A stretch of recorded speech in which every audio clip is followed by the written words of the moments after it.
No niin, hyvää päivää, Pertti. Mehän on tunnettu toisemme jo noin 30 vuotta ja me on oltu myös saman työnantajan palveluksessa parisen vuotta.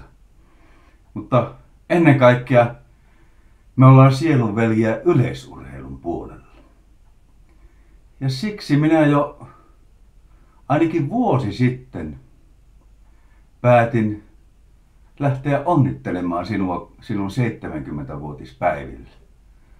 Mutta vaikka minä yritin käyttää sun veliä hyväkseni, ei millään ei saatu tietää milloin ja missä ja miten sinä vietät juhlias.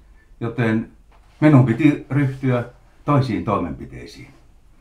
No minä palkkasin yksityisetsivän, joka lähti vähän selvittämään sitä, että mitä sinä oikein puuhaat tässä ennen juhlias.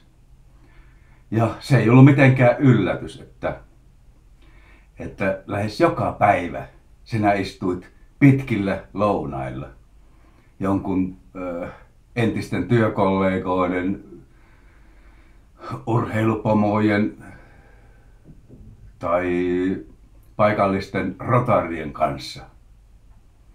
Ja yhden kerran sitten tämä yksityisetsivä pääsi istumaan teidän pöydän viereen, niin ja hän kuuli kun eräs herra kysyi, että kuules Pertti, että eikö siitä ole aika kauan kun sinä menit naimisiin, että mitenkäs sinun sille avioliitolle kuuluu, niin sinä olit sitten ilmeisesti jo 2 snapsin saaneena niin rohkaisut mielesi ja kertonut sitten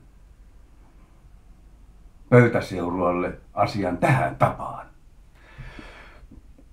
Olipahan saanut kuulla siitä jo 45 vuotta, mutta ei oltu oikeaa häämatkaa tehty. Selailin matkatoimistojen esittäjiä, kavahdin tolokuttomia hintoja. Kylmä hiki ottala kysyi Akalta, Karibialle vai Karjoille?